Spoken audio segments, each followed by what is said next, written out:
Let's sail from Barbados to St. Lucia. We're going to be leaving from Port St. Charles, Barbados. You know I had to get my ship before we go. And a little stroll before we hit the seas. The boat was already ready, so now it was just time to leave the docks. Leaving one paradise to go to another is kind of amazing. Once we hit the water, it was no time wasted. Sails had to be hoisted, bearings had to be set, because night was coming fast as we left in the evening. And when it gets dark and you leave all the light pollution, it gets very dark. So we're going to do a time skip, as you couldn't really see much for the content in the middle of the night. And after a long night of rain and waves, it was morning, and waking up to the beautiful sight of the mountains in St. Lucia. The rain then decided it was going to fall again, and everything got cold.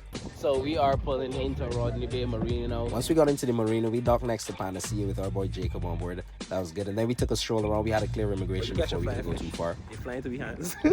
And it was time to hit the showers. By the time we got back to the boat to grab our stuff, Jacob was already hard at work at the top of his mast. Heading back to the boat now after a well-needed shower. So the men ready for some adventuring.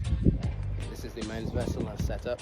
The first step of the adventure was to move all of our stuff to the rental cars and then try to find our Airbnb. Follow for part 2 if you want to see the rest of our adventure in St. Lucia.